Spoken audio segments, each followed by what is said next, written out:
Hello बच्चों, आप कैसे हैं? उम्मीद है आप बहुत ही अच्छे से हैं और आपकी तैयारी भी बहुत अच्छे से चल रही है। देखिए, इस समय हम लोग नीट और आईआईटी मेन के लिए फिजिक्स को डिस्कस कर रहे हैं, जिसमें हर चैप्टर से लगभग 30 से 40 क्वेश्चन को हम लोग ले रहे हैं, जो कि काफ़ी इम्पॉर्टेंट हैं। उसमें कुछ प्रीवियस ईयर के भी क्वेश्चन हैं। देखिए, काइनेमेटिक्स में इस समय हम लोग जो है रिलेटिव वेलोसिटी को डिस्कस कर रहे हैं। हम लोगों की स्ट्रेटजी है कि एक यूनिट हम क्लास 11th का ले रहे हैं, तो एक यूनिट हम लोग क्लास 12th का ले रहे हैं, और इसी स्ट्रेटजी के साथ हम तब तक चलते रहेंगे जब तक कि हमारा जो है टारगेट एम पूरा नहीं हो जाएगा, जब तक कि आप लोगों का जो है एग्ज़ाम नहीं हो जाएगा। जैसे देखिए, आज काइनेमेटिक्स में हम लोग जो रिलेटिव वेलोसिटी को डिस्कस कर रहे हैं, उसमें motion objects across a river. देखिए, कुछ पॉइंट आपको हम बता रहे हैं, अगर ये पॉइंट आप नोट कर लेते हैं, अपने नोट्स में अगर आप रख लेते हैं, तो कम से कम नीट के तो maximum question river based maximum question जो है आप बिना सॉल्व किए सेकंडों में जो है आप आंसर दे पाएंगे। बस ये है कि आप इसको कितने अच्छे से समझते हैं और कितने अच्छे से जो है इसको आप एक तरह से अपने नोट्स में कंपाइल या असेंबल करते हैं। जैसे देखिए, यहाँ पर एक रिवर हमने बनाया है। ये देखिए रिवर है, जिसके दो बैंक हैं, किनारे हैं, एक ए बी और सी डी। अब इसको हमने नहीं लिखा है, नदी है, नदी के दो बैंक्स किनारे हैं, ए बी और सी डी, है कि नहीं। इसमें जो नदी में पानी है, जो स्पीड ऑफ रिवर है वो बी है। ये देखिए बी स्पीड से जो है पानी इसमें फ्लो हो रहा है, और इसका डायरेक्शन हमने दिखा दिया है। देखिए लेफ्ट टू राइट फ्लो हो रहा है। एक देखिए कोई स्विमर है जो कि पॉइंट पी पर है कि नहीं। वो जो है जस्ट पॉइंट क्यू पर just opposite direction of P पहुंचना चाहता है, नॉर्मली जो है क्यू पर पहुंचना चाहता है। अगर जो रिवर है इसकी चौड़ाई, इसकी विड्थ अगर बी लेते हैं, तो हम लोगों को ये देखना है कि भाई कितने एंगल पर ये तैरना शुरू करे, जो है कि जस्ट अपोजिट डायरेक्शन में क्यू पर पहुंच जाए, है कि नहीं, जस्ट क्यू पर पहुंच जाए। इसमें देखिए हमने मान लिया है कि जो स्विमर है, जो तैराक है, उसकी जो है अपनी स्पीड स्टिल वाटर में, शांत जल में इसकी स्पीड जो है क्या है, यू है कि नहीं। तो देखिए ये तो बिल्कुल कॉमन सेंस है, आपको पता है कि अगर जस्ट वो अपोजिट डायरेक्शन में जाना चाहता है या शार्टेस्ट पाथ को अगर वो कवर करना चाहता है, पी से जस्ट क्यू पर वो पहुंचना चाह रहा है, तो श्योर है उसको जो है किसी एंगल थीटा पर जो है तैरना पड़ेगा, जो है तभी वो जाकर just opposite to the point Q पहुंच पाएगा। देखिए लिखा भी है इसमें जो है, swimmer wants to cross a river starting from point P to reach directly opposite to P on the bank CD in a given time t। Time t में जो है वो जस्ट अपोजिट डायरेक्शन में पहुंचना चाहता है। अब प्यारे बच्चों, यहाँ पर आप देख सकते हैं कि अगर वो u स्पीड से जो है पी आर लाइन के एलॉन्ग जो है अगर तैरना शुरू करता है, तो इसके जो है दो कंपोनेंट होंगे। जो स्विमर की अपनी स्पीड है उसके दो कंपोनेंट होंगे। एक horizontal component u cos theta होगा, दूसरा देखिए जो इसका वर्टिकल कंपोनेंट है u sin थीटा होगा, है कि नहीं। अब एक चीज आपको ध्यान देना है कि अगर जो है वो जस्ट p से चलकर q पर पहुंचना चाहता है और t टाइम में, तो टाइम t की वैल्यू किसके बराबर होगी, b, क्योंकि ये देखिए pq भी हमारा b है, t बराबर b divided by u cos theta.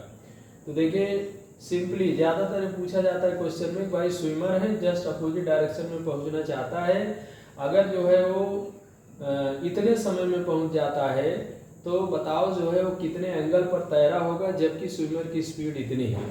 तो ऐसी अवस्था में आप बहुत आसानी से निकाल सकते हैं t बराबर b divided by u cos theta, क्योंकि समय बराबर होता है दूरी divided by speed.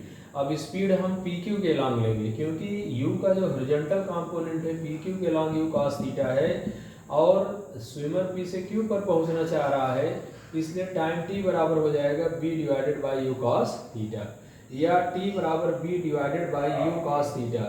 You cos theta की वैल्यू अगर आप जो है यहाँ से निकालते हैं, तो under root u square minus b square भी हो जाएगा जो है या आप ऐसे समझ सकते हैं कि अगर हम ये right angle triangle P Q R को लेते हैं, देखिए अगर right angle triangle P Q R को लेते हैं तो पी आर जो इसका हाइपोटेन्यूज है इसके अलांग इसकी स्पीड यू है, जबकि आर क्यू के अलांग जो इसकी स्पीड है वो वी है कि नहीं।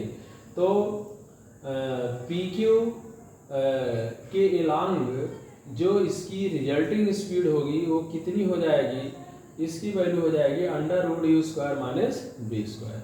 तो बहुत इंपॉर्टेंट फार्मूला है, चाहे आपको यू दिया जाए या थीटा अगर आपको दिया जाए या यू बी और बी में से कोई भी दो वैल्यू दिया जाए तो आप आसानी से निकाल सकते हैं कि जस्ट अपोजिट डायरेक्शन में अगर स्विमर पहुंचना चाहता है तो कितने समय में पहुंच जाएगा। फार्मूला अगर आपके दिमाग में है, देखिए नीट में जो है डायरेक्ट क्वेश्चन आता है, बस थोड़ा सा कॉन्सेप्ट आपका क्लियर हो तो आप सीधे जो है फार्मूला लगाकर क्वेश्चन को आप सॉल्व कर सकते हैं। दूसरा देखिए रिजल्टेंट वेलोसिटी ऑफ स्विमर।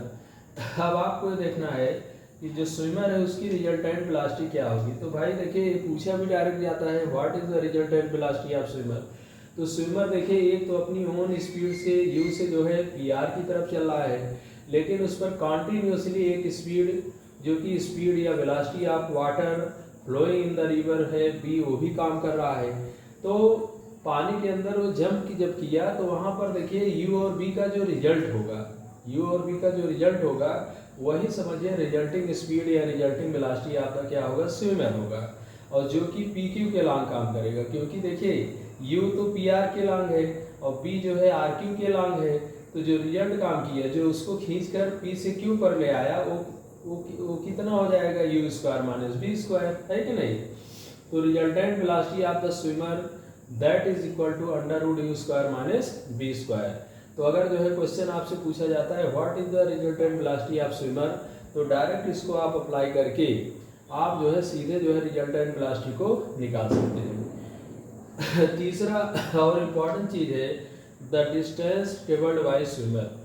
अब यहाँ पर प्रश्न उठता है कि जो स्विमर है वो कितना डिस्टेंस कवर किया। तो भाई स्विमर चला था तो पी आर की तरफ, लेकिन पहुंचा पॉइंट क्यू पर, तो जो डिस्टेंस कवर किया जो है वो पी क्यू किया, जो कि बी के क्या है, बराबर है। The distance travelled by swimmer कितना हो जाएगा, ये बी के क्या होगा, बराबर होगा, विड्थ ऑफ द रिवर की क्या होगा, बराबर होगा, है कि नहीं।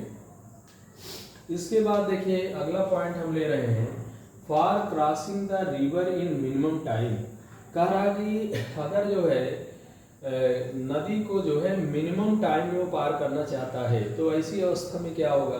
तो आप ये देख रहे हैं कि अगर मिनिमम टाइम वो पार करना चाहता है तो श्योर है उसको P से Q पर सीधे पहुंचना होगा, और P से Q पर सीधे पहुंचने के लिए थीटा क्या होना चाहिए, 0 होना चाहिए। और थीटा अगर हम 0 लेते हैं तो cos 0 1 होता है, तो T मिनिमम बराबर हो जाएगा B डिवाइडेड बाई Q।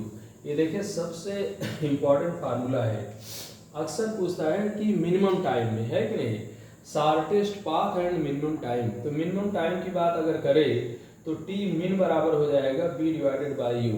कोई फिगर नहीं बनाना है, अगर आपके दिमाग में है भाई ये कह रहा मिनिमम टाइम बताओ, और मिनिमम टाइम में हमको पता है कि जो width of the river divided by जो स्पीड ऑफ द स्विमर है उसको हम लोग करते हैं। तो टी मिन बराबर क्या हो जाएगा, बी डिवाइडेड बाई यू हो जाएगा, है कि नहीं। कुछ कोई दिमाग नहीं लगाना है, पढ़ दे आप क्वेश्चन को, क्या करेंगे, आसानी से कर लेंगे। इसके बाद देखिए दिया है distance covered in the direction of flow of yes. अब भाई ये चीज आपको ये भी ध्यान देना है कि जो स्विमर है वो क्यू पर डायरेक्ट नहीं पहुंचा, बल्कि ये देखिए चला था किसी और पॉइंट के लिए, जो है देखिए आर की तरफ चला था, लेकिन बहते बहते कहाँ पहुंच गया, क्यू पर पहुंच गया, है कि नहीं। तो हम लोगों को देखना है भाई कि जो एक तरह से फ्लो ऑफ द वाटर या पानी की बहाव की दिशा में जो है कितना डिस्टेंस कवर किया। तो देखिए भाई डिस्टेंस बराबर हो जाएगा time into speed, time into speed. Time का मतलब कि भाई देखिए बी को अगर हम यू से इसकी ओन स्पीड से अगर हम डिवाइड करें तो हमको पता चल जाएगा टाइम कितना इसने लिया। ये देखिए बी अपान यू ये टाइम को रिप्रेजेंट कर रहा है, और बी इसको बहा कर कौन ले गया, जो रिवर की वेलोसिटी है v, और इसको बहा कर ले गया। तो टाइम को अगर v से हम मल्टीप्लाई कर दें तो सीधे हमको मिल जाएगा जो है कि कितना डिस्टेंस जो है ये कवर किया जो है इन the direction of flow of water, है कि नहीं। जो बिल्कुल सिंपल है, जान लीजिए। देखिए ये इतना क्लू पॉइंट है, इतना इम्पॉर्टेंट पॉइंट है कि अगर आप ये 4-5 पॉइंट अगर याद रखते हैं तो नीट का क्वेश्चन तो आप डायरेक्ट कर ले जाओगे, श्योर है। नीट का क्वेश्चन डायरेक्ट हो जाएगा। थोड़ा आईटी का जो मेन का क्वेश्चन है उसमें थोड़ा दिमाग लगाना रहता है, लेकिन अगर ये सब चीज़ें आपको पता है तभी उसको भी कर पाओगे, अन्यथा वो भी नहीं कर पाएंगे। तो एनसीईआरटी पर बेस्ड जो कॉन्सेप्ट है वो चीज़ हमने आपको बताया है। आपके दिमाग में होना चाहिए जो है ये सारे फार्मूले जो है, तो आसानी से रिवर और मैन प्रॉब्लम आप कर ले जाएंगे। पॉइंट आपको याद होना चाहिए, ज़रा से अगर पॉइंट कंफ्यूजिंग अगर हुआ तो श्योर है आप गलत कर जाएंगे। इतने पॉइंट को आप जो है याद करिए, जो है इतने पॉइंट को आप अच्छे से लिखिए और लिखने के साथ ही इन पॉइंट को आप अच्छे से बार बार रिवाइज करिए। अब इस पर और जो है मैन ब्रेन प्रॉब्लम पर हम 2-3 क्वेश्चन अभी आपको और देंगे। इसके बाद जो है हम लोग चैप्टर का समापन करेंगे, लेकिन आप अच्छे से जो है इसको बार बार रिवाइज करिए। जैसे टी मिनिमम पूछा जाए तो for the B upon U कर दीजिए। Distance covered in the direction of flow of water, तुरंत B upon U into B कर दीजिए, है कि नहीं। रिजल्टेंट वेलोसिटी आप स्विमर निकालना है तो under root square minus b कर दीजिए, बी स्क्वायर कर दीजिए।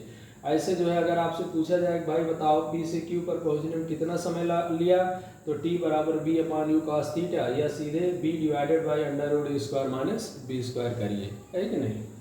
तो इन पॉइंट को आप नोट करिए, जो है इस फार्मूले को आप नोट करिए, तभी हम लोग इस पर बेस्ड क्वेश्चन कर पाएंगे। निश्चित रूप से आपको ये याद होना चाहिए और ये उम्मीद है कि आप याद करके रखेंगे, ताकि जो है न्यूमेरिकल सॉल्व करते समय आपको कहीं कोई प्रॉब्लम ना आवे। तो इसको आप नोट करिए और अच्छे से याद करिए। ज़्यादा से ज़्यादा लोग जुड़िए भाई, मित्रों को आप कहिए कि ज़्यादा से ज़्यादा चैनल से जुड़ें, ताकि आपको हर चैप्टर से जो है 30 से 40 क्वेश्चन मिल सके। और देखिए किसी भी कॉम्पिटिटिव एग्जाम के लिए एक शॉर्ट नोट होना ज़रूरी है, फार्मूले का असेंबलिंग होना ज़रूरी है कि आप एग्ज़ाम के एक दिन पहले पूरे सिलेबस को नहीं रिवाइज कर पाएंगे। कुछ क्ल्यू, कुछ पॉइंट, कुछ अच्छे क्वेश्चन को आप देख सकते हैं, है कि नहीं। तो ऐसी अवस्था में जान लीजिए हम अच्छे क्वेश्चन आपको दे रहे हैं, 30 से 40 क्वेश्चन हर चैप्टर का।